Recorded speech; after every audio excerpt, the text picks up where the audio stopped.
Então aqui eu vou contar mais ou menos para vocês como ocorreu, né, a educação municipal em Natal, nesse período.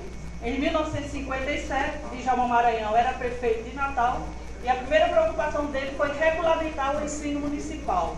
Então ele sancionou a Lei 648, criando a Diretoria de Ensino Municipal e as escolinhas. O que eram as escolinhas? Eram salas de aula, que geralmente numa residência, onde a dona da residência ou a filha ensinavam as crianças a ler e a escrever. Quem estava à frente, fora toda a sua equipe, mas assim, que também cadastrava para construir essas escolinhas, era Omar Pimenta. Em 58 é sancionada a Lei 835, que cria o Ginásio Municipal de Natal. Por quê? Criar o Ginásio Municipal de Natal? Porque as professoras eram leigas. Elas ainda não tinham o domínio de como ensinar a ler e a escrever. Então o ginásio foi, digamos assim, criado justamente para formar essas professoras. Em 59, Djalma Maranhão pede afastamento e é substituído pelo vereador José Pinto Freire, que era também presidente da Câmara Municipal de Natal. José Pinto Freire, ele sanciona, ele dá continuidade ao, digamos assim, ao que Djalma Maranhão já estava construindo.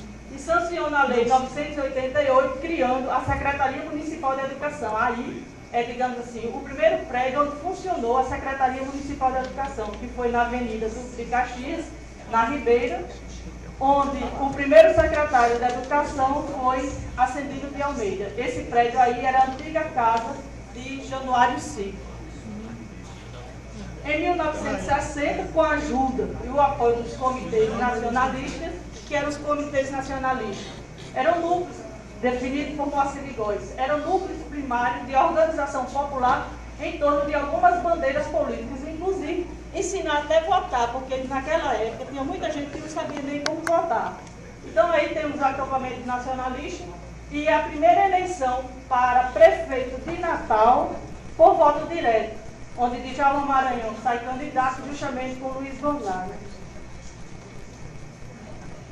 Então em 60, Djalma Maranhão é eleito. O que é que ele faz? Afasta a equipe de José Pinto Freire e nomeia, graças a Deus, a equipe da Secretaria Municipal de Educação, porque agora existia uma Secretaria Municipal de Educação, antes não existia, era só uma diretoria. E eles, digamos assim, convidam Moacir de Góes, que já era o chefe de gabinete dele, para ser o secretário de Educação, Omar Pimenta, que também já fazia parte da equipe dele, para ser da diretoria do ensino, Maílde Galvão, que assuma a diretoria de documentação e cultura, e Margarida Cortez, que ela vai ser a diretora do Centro de Formação dos Professores e a supervisora geral da campanha. Então, são esses, digamos assim, os quatro educadores que fizeram a educação municipal nesse período. Uma coisa para chamar a atenção aí, nessa composição, qual tempo, por gentileza? De chamar a atenção nessa composição, é que durante a pesquisa ficou muito claro para a gente que o natalense adora falar mal de Natal. E a gente começou a tentar trabalhar um pouquinho mais isso.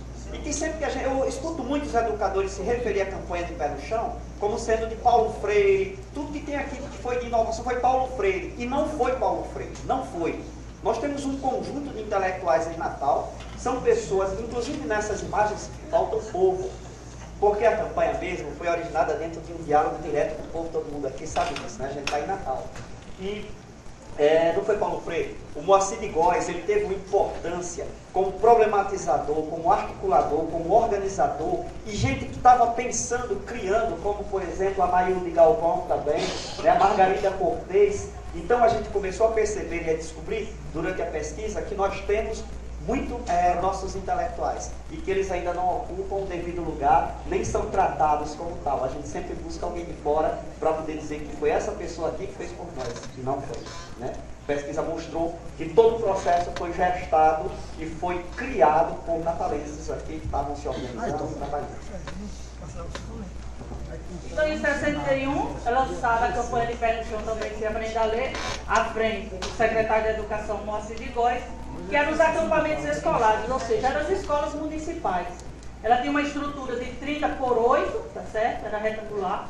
Um pavilhão de recreação, onde tinha as aulas de recreação e a parte cultural, não só dos acampamentos, como também da comunidade. E era só constituído pelo diretor, as professorinhas que davam aula e as recreadoras. Aí eu quero dar destaque ao círculo de pais e professores, que era um contato direto de Moacir de Góes e toda a sua equipe com a comunidade, onde ele levava para essas reuniões no galpão de recreação os problemas não só da educação, mas como também relacionados à comunidade. E nesse contato direto, Moacir, secretaria e a população e a comunidade, eles davam o direcionamento dos problemas apresentados, não só em relação aos acampamentos, mas também em relação à comunidade.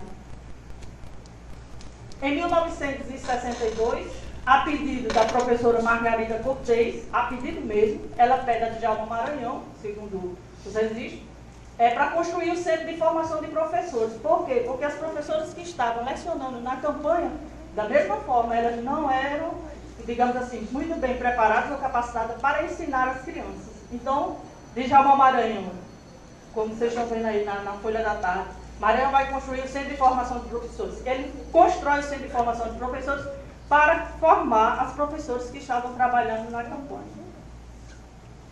Em 1962, é lançada por Maílde Galvão o Programa de Democratização da Cultura, ou seja, educar também através da cultura. Então, esse programa de democratização da cultura era um instrumento de desalienação, de transformação e conscientização política. Então, as pessoas iam para a praça, não só para a praça, mas também tinha as atividades no acampamento, e lá tinha as feiras de livro, de disco, exposição de fotografia, apresentações folclóricas. E aqui nós temos a primeira biblioteca municipal da cidade de Natal. Então era assim, nesse pequeno. Aí esse daí é das rocas, era nesse galpão onde as pessoas doavam os livros que já tinham livro para outras pessoas lerem. Como quando se fala. Retorno só um pouquinho. Quando se fala instrumento de desalienação, transformação e conscientização política, isso mexeu, isso provocou, cara, também a nível do Brasil, e veio, em 64, o golpe civil e militar. Então, todas essas ações, todas essas atividades, lamentavelmente, foram consideradas como de caráter subversivo, vinculado ao comunismo, e foi tudo queimado e destruído, né? Eu tenho depoimento, nesse mês, quase um mês passado, mais ou menos, que esses acampamentos eles foram destruídos no mês de junho como motivo de se fazer as fogueiras no bairro das Rocas. Então, depoimento de uma professora, isso me entristeceu bastante.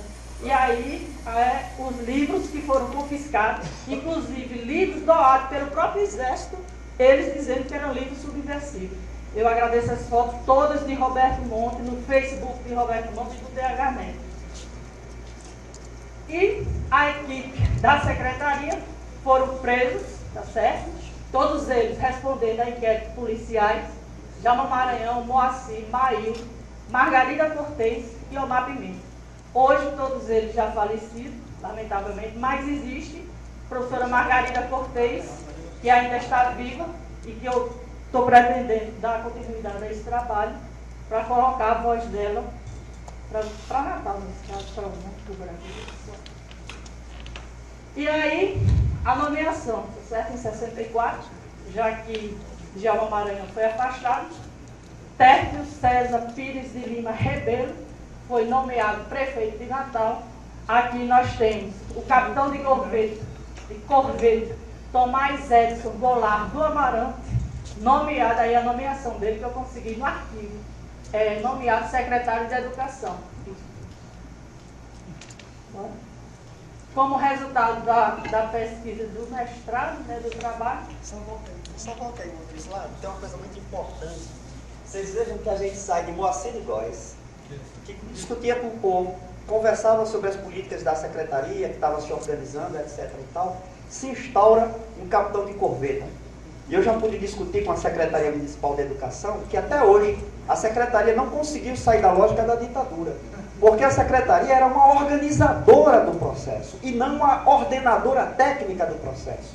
E hoje o que a gente percebe é que qualquer escola que organize seu projeto de educação, que não seja tutelado pela secretaria, a secretaria resiste.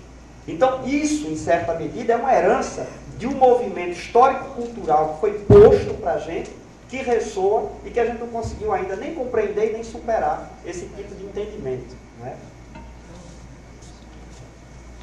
E como resultado da pesquisa que nós chegamos, as políticas de educação popular de Natal tiveram como base uma prática educativa democrática sustentada em 3 pilares: participação e implicação da população natalense, que era bastante ativa, construção e reconstrução das práticas pedagógicas, priorizando a alfabetização para todos e a formação dos docentes leigos, e a democratização da cultura, onde envolveu toda a cidade de Natal, e por isso que nós colocamos o nome de cidade educadora. Não estou, digamos assim, satisfeito, vou continuar, né? Estou entrando agora no processo de seleção para o doutorado, que eu acho que ainda tem muito que, digamos assim, desvelar. As instituições educativas me fascinam, os acampamentos, as escolinhas, e o ginásio municipal já se torna o meu objeto de estudo para o doutorado. Obrigada.